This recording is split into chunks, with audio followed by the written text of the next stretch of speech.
আমাদের সবার অসম্পূর্ণ জীবনের পূর্ণতাই হয় বিয়ে দিয়ে। আর আজকে আমার চাচাতো ভাইয়ের বিয়ে। আসসালামু আলাইকুম সবাইকে, কি অবস্থা সবার? আশা করছি সবাই খুব ভালো আছেন। তো আজকের দিনটা আমাদের জন্য অনেক বেশি স্পেশাল। চাচাতো ভাইয়ের বিয়ে বলে কথা, আর আমরা সবাই যাচ্ছি বরযাত্রী। তো আনন্দ তো হবারই কথা, তাই না? হ্যাঁ, আমাদের এইভাবে দাঁড়িয়ে থাকা দেখে হয়তোবা তোমরা অনেকেই গেস করতে পারছো যে আমরা বরযাত্রী হয়ে বের হয়ে গেছি এবং গাড়ির ওয়েট করতেছি। আসলে বাস যাবে এবং মাইক্রো যাবে আর প্রাইভেট কার যাবে।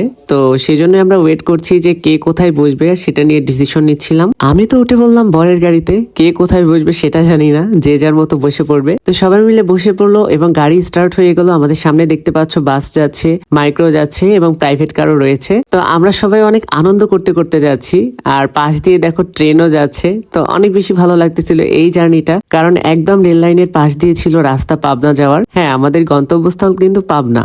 আমার ভাইয়ের বিয়ে পাবনাতে হচ্ছে। রওনা দেওয়ার আগে এক একজনের যে সাজগোজ সেটা দেখে আমি বুঝে গেছিলাম যে আজকের দিনটা কিন্তু খুব স্পেশাল হবে এবং খুব বেশি জমবে। বরযাত্রী মানে কিন্তু আলাদা একটা আনন্দ। রাস্তায় যেতে যেতে গল্প গুজব আর হাসি ঠাট্টা এবং ছবি তোলা সবকিছু নিয়ে যেন সময়টা অনেক ভালোভাবে আমরা উপভোগ করছিলাম। ফাইনালি আমরা আমাদের গন্তব্যস্থলের অনেকটাই কাছাকাছি চলে আসছি। আর বাস মাইক্রো ভেতরে যাবে না, অর্থাৎ কনের বাসাটা একটু ভেতরে, মানে আমাদের একটু হেঁটে যেতে হবে কনের বাসাতে। যার কারণে আমরা নেমে পড়লাম এবং হাঁটাহাঁটি শুরু করে দিলাম।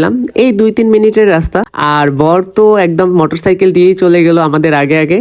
কিন্তু বর আগে আগে চলে গেল, আমাদের জন্য ওয়েট করছিল, কারণ আমরা সবাই একসাথে এন্ট্রি করব কনের বাড়িতে। যেহেতু বাস মাইক্রো থেকে নেমে একটু হাঁটাহাঁটি করতে হয়, যার কারণে সবাই একসাথে আসলে তারপর আমরা এন্ট্রি করব, এই জন্য আমরা ওয়েট করছিলাম। আমরা পৌঁছে গেলাম কনের বাড়িতে এবং আমাদের ওয়েলকাম করা হলো। আমাদের বরকে সুন্দর একটা আংটি পরিয়ে বরণ করে নেওয়া হলো এবং তার জন্য কিছু গিফট রয়েছিল, সেগুলো তার হাতে তুলে দেওয়া হলো। আমি তো ভেবেছিলাম আমাদের বাসা থেকে খুব একটা ডিস্টেন্স হবে না কনের বাড়ি, বাট আমি যখন আসতেছিলাম রাস্তায় তখন ভাবতেছিলাম কি ব্যাপার, রাস্তা শেষ হচ্ছে না কেন। তো পাবনা থেকেও কিছুটা ভিতরে আসতে হয় কনের বাড়িতে। আমাদের বরকে সুন্দরভাবে ওয়েলকাম করা হলো এবং ওয়েলকাম করা যে জিনিসগুলো দেওয়া হয়েছিল তাকে, সেগুলো আলাদা করে রেখে দেওয়া হলো। আমরা কনের বাড়িতে পৌঁছাতে পৌঁছাতে দুপুর 2টা বেজে গেছে এবং অনেকেরই ক্ষুধা লেগে গেছে, যার কারণে তারা ফার্স্টেই আমাদের খাবারের আয়োজন করলো এবং আমরা সবাই খেতে বসে পড়লাম।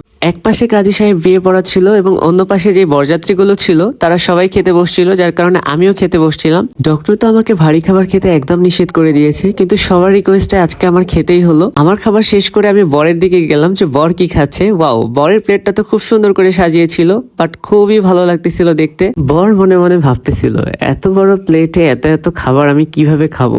বিয়ে পড়ানো শেষ, খাওয়া দাওয়া শেষ, এখন হচ্ছে বিদায়ের পালা এবং কনের বাবা খুব সুন্দরভাবে বিদায় দিচ্ছিল। আর এটা খুবই ভালো লাগতেছিল। পাবনার এই নিয়মটা আমার কাছে খুব সুন্দর লাগতেছিল, একজনের হাতে আরেকজনকে খুব সুন্দরভাবে তুলে দিচ্ছে। এখন বরযাত্রীর ফেরার পালা এবং ফেরার পথে আমরা চিন্তা করলাম পাকশি ব্রিজে যাব। আর সেই পাকশি ব্রিজের ওখানে গিয়ে আমরা বর্বরের একটা শুট নিব এবং আমরাও একটু ঘোরাঘুরি করব। পাকশি ব্রিজের আশেপাশের প্লেসগুলো এত বেশি সুন্দর, তোমাদের কি বলবো। বর্বও তো নামতেই যাচ্ছিল না, কারণ তাদের অনেক বেশি গরম লাগতেছিল।